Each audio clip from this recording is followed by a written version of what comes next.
Assalamualaikum warahmatullahi wabarakatuh.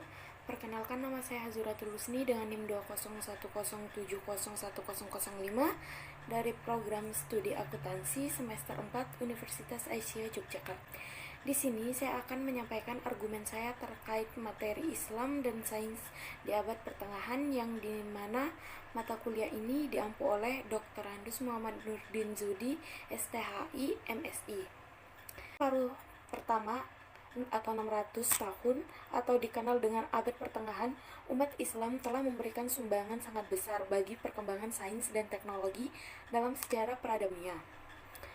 Ada 8 faktor pendorong kemajuan sains dan teknologi di dunia Islam pada abad pertengahan. Di antaranya, 1. Dorongan agama Al-Quran dan Nabi mendorong umatnya untuk ilmu, mengamati alam semesta, menggunakan akal pikiran, dan terbuka terhadap semua kebudayaan. Seperti firman Allah dalam surat Al-Ankabut ayat 20 yang artinya, berjalanlah di bumi, maka perhatikanlah bagaimana Allah mulai menciptakan makhluk. Kemudian Allah menjadikan kejadian yang akhir. Sungguh Allah Maha Kuasa atas segala sesuatu. Yang kedua, dukungan penguasa, para khalifah dan raja Islam menjadi patron besar dalam ilmu pengetahuan. Mereka memerintahkan transformasi ilmu pengetahuan dari banyak bangsa agar bisa dikembangkannya Islam. Penerjemahan, perpustakaan, pendidikan, dan ilmuwan. Khalid ibn Yazid ibn Muawiyah, seorang penguasa Umayyah dan filosof, dianggap sebagai orang pertama yang mendorong para sarjana Yunani di Mesir untuk menerjemahkan buku-buku Yunani ke dalam bahasa Arab. 3. Penerjemahan ke bahasa Arab. Di samping sebagai bahasa Al-Quran, bahasa Arab juga merupakan lingua franca dunia Islam pada saat itu. Artinya, jika ingin dikenal dunia pada saat itu, maka karya ilmu pengetahuan harus diterjemahkan ke dalam bahasa Arab. Dengan demikian, bahasa Arab memiliki peran besar dalam transformasi ilmu pengetahuan. Peran kaum Nestorian juga cukup penting, karena salah satu prinsip yang mereka anut ialah poliglotisme atau menguasai beberapa bahasa.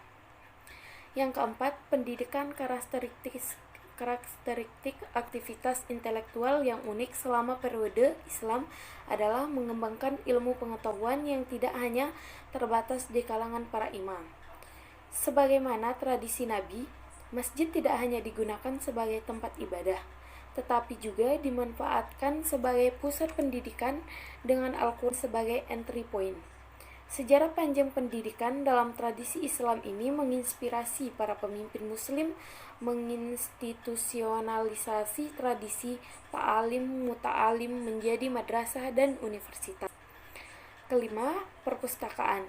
Implikasi produktif dari gerakan penerjemahan dan pendidikan ialah literasi, dan medianya ialah buku. Kebutuhan terhadap buku mendorong tumbuhnya perpustakaan. Di perpustakaanlah list terpacu dengan wacana. Pergesekan dengan beragam paradigma mengasah inovasi baru dan kreativitas pikiran. Keenam, ilmuwan Muslim. Tradisi literasi tanpa sekat dalam Islam yang didukung oleh para penguasa akhirnya melahirkan ilmuwan-ilmuwan Muslim yang handal. Teologi utama yang berkembang saat itu ialah Mu'tazilah, sebuah paham keislaman yang lebih mengedepankan akal. Ada beberapa tokoh Islam diantaranya yaitu 1. Ibn Sina 1980 sampai 1037. Dunia medis kini semakin perkembangan tersebut terkait eksplorasi ilmuwan Persia. Ibn Sina yang menulis buku The Canon of Medicine, buku yang ia tulis mengenai pedoman mahasiswa kedokteran di Eropa hingga tahun 1600-an. Yang kedua, Al-Khawarizmi 780 sampai 850. Al-Khawarizmi ialah ilmuwan Muslim yang ahli di bidang matematika. Ilmuwan Persia ini menemukan sistem penomoran 1 sampai 10. Ia juga berjasa menemukan konsep aljabar dan algoritma. Yang ketiga, Al-Jabir ibn 721-815. Jabir ialah ilmuwan dari Iran yang ahli di bidang kimia. Dia adalah orang pertama yang mengidentifikasi zat yang bisa melarutkan emas. Jabir juga pertama yang menemukan asam sulfat, klorida, dan nitrat.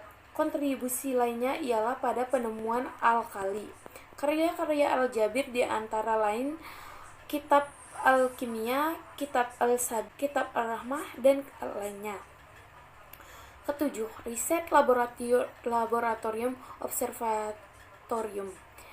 Empirisme Yunani yang diwarisi dari Aristoteles dikembangkan lebih dahsyat menjadi tradisi riset.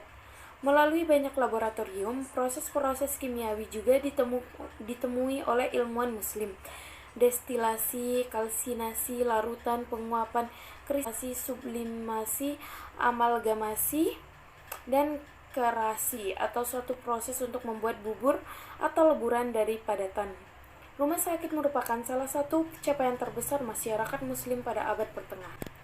8. Pedagang internasional, posisi tengah antara dunia barat dan timur, menjadi wilayah dunia Islam sebagai wilayah transmisi pengetahuan di antara kedua dunia itu. Perdagangan tidak hanya melibatkan pertukaran barang antar bangsa, melainkan juga pertukaran gagasan, pengalaman, budaya, pemikiran, dan berbagai segmen budaya antar bangsa.